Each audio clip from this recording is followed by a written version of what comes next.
Perkenalkan, nama saya Sautroni Tuasegian dari jurusan Teknik Mesin Universitas Nusa Cendana. Pada kesempatan kali ini, saya ingin menjelaskan mengenai fossil fuels atau bahan bakar fosil. Pernahkah kalian melihat lapisan bebatuan yang seperti ini? Lapisan bebatuan yang seperti ini terbentuk dari tekanan ataupun panas ataupun cuaca dari masa yang sudah berjuta-juta tahun yang lalu. Apa itu fossil fuels? Fosil itu merupakan sisa-sisa dari makhluk hidup yang telah hidup berjuta-juta tahun yang lalu, yang sudah lama sekali.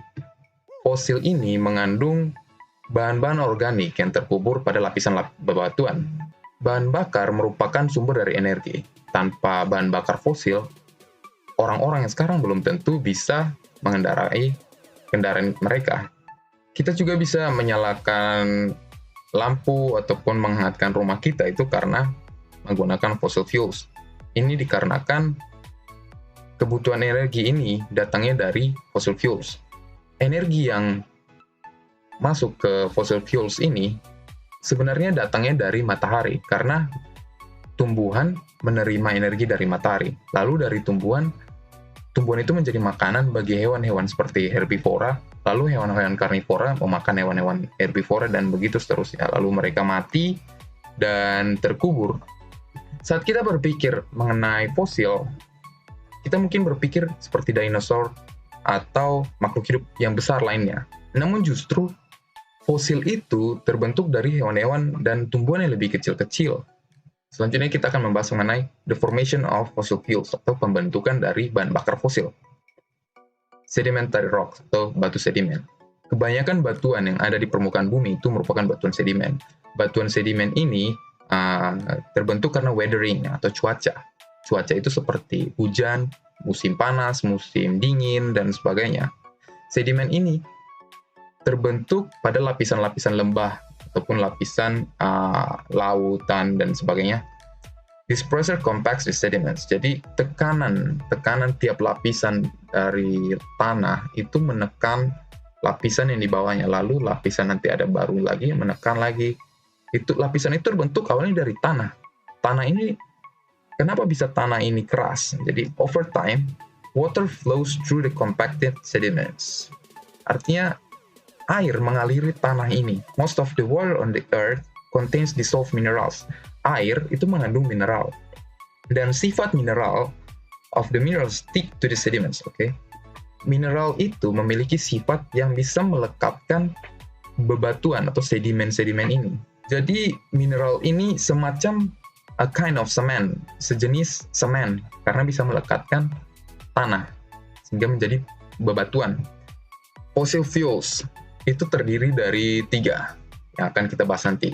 Pertama coal, itu batu bara, oil, minyak, dan natural gas atau gas alam. Pertama kita akan bahas mengenai coal.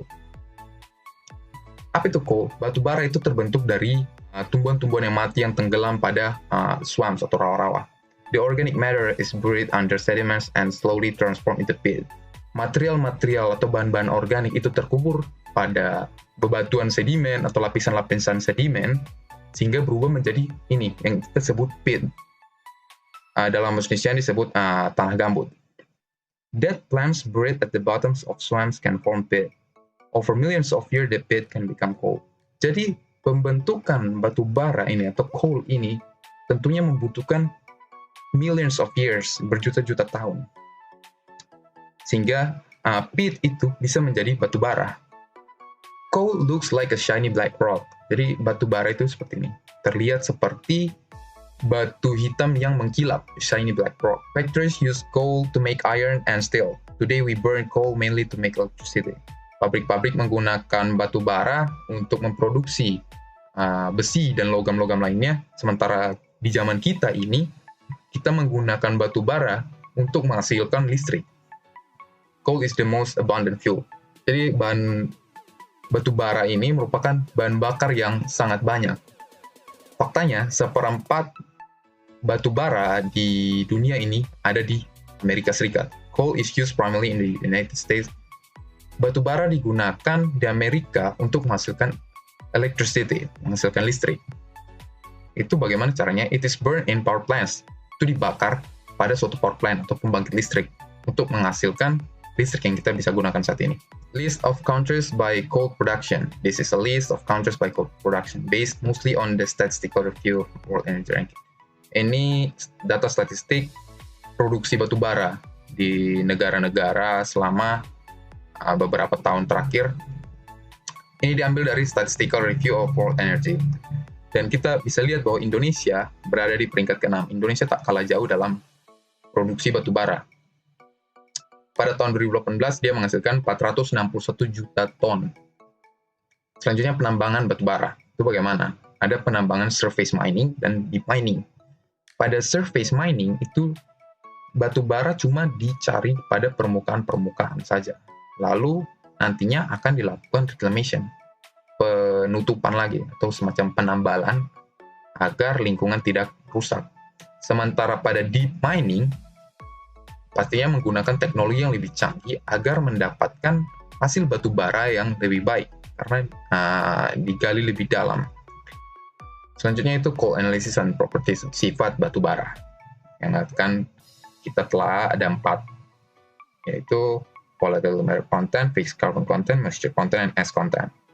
Kandungan volatile atau kandungan sifat yang mudah menguap pada batu bara yaitu karbon dioksida, sulfur inorganik, dan nitrogen. Kandungan karbon tetap itu mengacu pada massa dari organic matter, bahan-bahan organik yang berada pada sampel saat moisture, kandungan air, dan kandungan uapnya dilepaskan. Ini biasanya terbuat dari karbon. Nah, dan di sini juga ada tentunya hidrogen, sulfur, dan nitrogen. Yang ketiga, moisture content. Moisture content ini mengacu pada berapa banyak air yang dilepas dari batu bara saat dipanaskan, yaitu ash content, kandungan debu. Sebenarnya batu bara itu tidak mengandung debu, justru batu bara mengandung mineral. Converting coal into electricity, ini akan kita bahas power plant atau power station. Bagaimana coal itu bisa menghasilkan listrik. Jadi pertama coal itu dihancurkan terlebih dahulu menjadi ukuran agak lebih kecil. Lalu coal itu dipanaskan dan dibakar. Lalu uap panasnya itu mampu menggerakkan suatu turbin. Turbin itu lalu disambungkan ke generator untuk menghasilkan energi mekanis yang bisa menghasilkan listrik.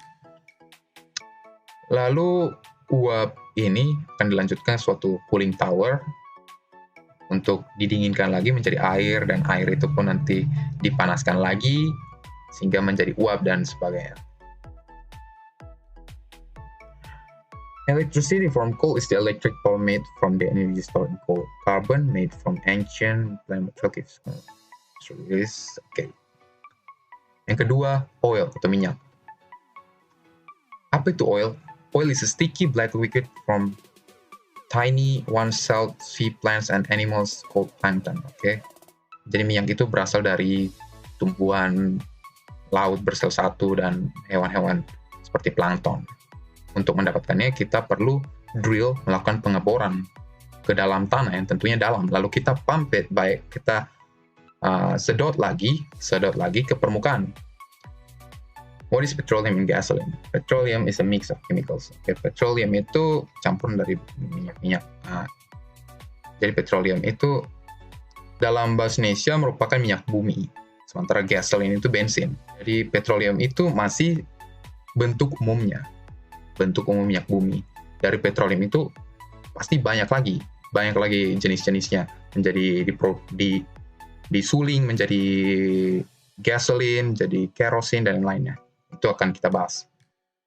Orang Amerika menggunakan ratusan juta galon bensin tiap harinya.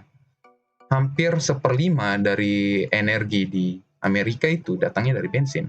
Standard fuels. Petroleum is refined into petroleum products that are used to meet individual product demands. The general classification of products are.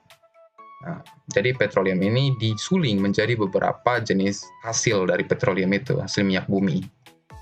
Ada natural gas liquids yang terdiri dari etana, etilen, propana, propilen, butana, isobutana, butilen, isobutilen, dan sebagainya.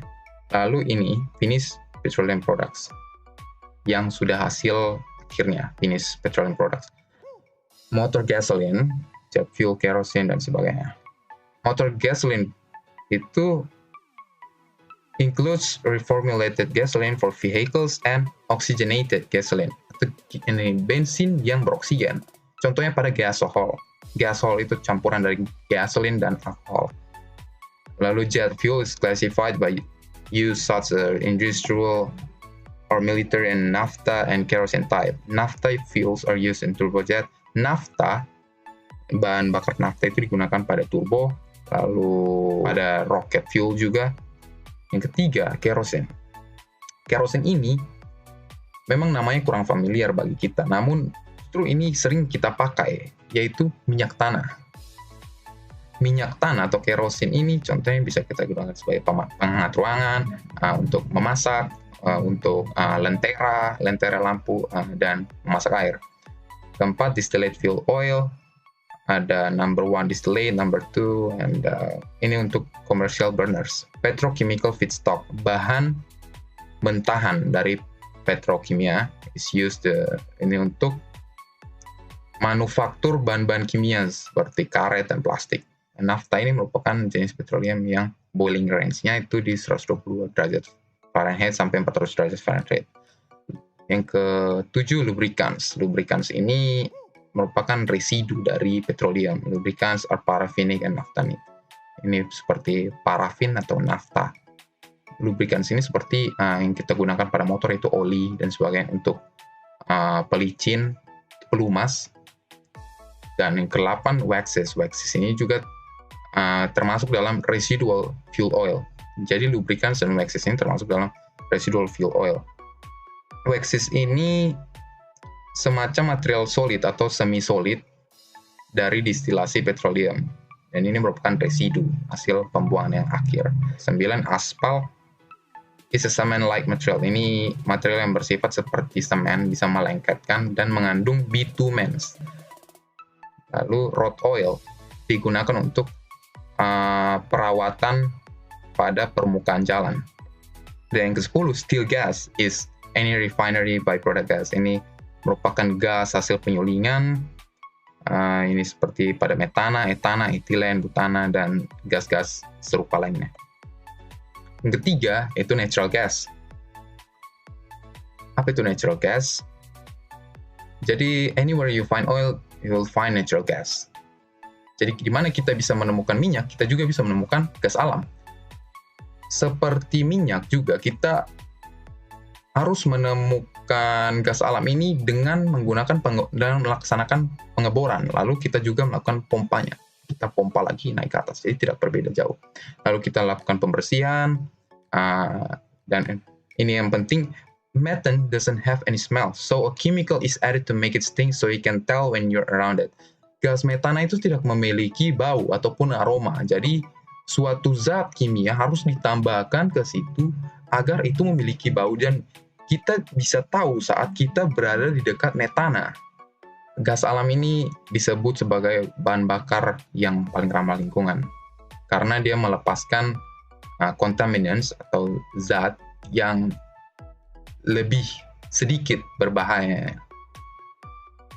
Produksi di dunia natural gas itu bisa mencapai 73,7 triliun feet cubic dan accounted for over 20% of world energy production. Selanjutnya saya ingin membahas mengenai liquefied natural gas atau LNG. Natural gas can be liquefied by lowering temperature until a liquid state is achieved. Natural gas itu bisa kita jadikan cairan dengan cara menurunkan temperaturnya, artinya didinginkan. Dan ini juga bisa ditransportasikan diantar menggunakan suatu refrigerated ships, kapal yang memiliki sistem refrigerasi. Lalu, proyek LNG ini direncanakan oleh sejumlah negara untuk bisa meningkat sebanyak 25% pada 20 tahun ke depan. And the last but not least, advantages and disadvantages of using fossil fuels, keuntungan dan kerugian dari menggunakan bahan bakar fosil. Yang pertama, keuntungan, very large amounts of electricity.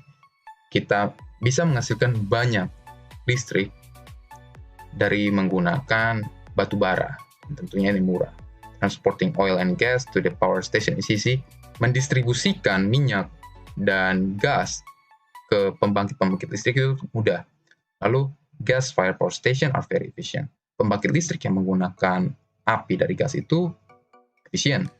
A fossil fuel power station can be built almost anywhere. Jadi, pembangkit listrik yang menggunakan fossil fuel ini bisa dibangun dimanapun, selagi kita memiliki jumlah bahan bakar yang banyak tentunya. Dan yang terakhir, kerugiannya. Fossil fuel ini, bahan bakar fosil ini non-renewable, jadi tidak bisa diperbarui. Persediaannya pasti terbatas, dan mungkin suatu saat nanti akan habis. Fossil fuels release carbon dioxide. Jadi bahan bakar fosil melepaskan karbon dioksida waktu dibakar, dan ini pastinya berbahaya, bisa menyebabkan efek greenhouse dan memperparah global warming tentunya.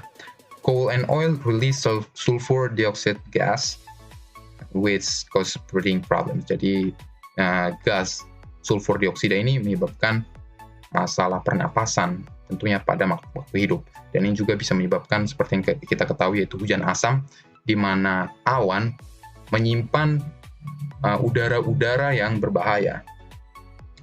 Mining coal can be difficult and dangerous. Penambangan dari batu bara ini bisa juga jadi berbahaya. Karena apa? Karena ini bisa merusak lingkungan. Oleh karena itu diperlukan suatu reclamation agar lingkungan kita bisa kembali seperti normal. Jadi cukup sekian yang dapat saya sampaikan pada kesempatan kali ini. Jika ada kekurangan, saya mohon maaf. Terima kasih.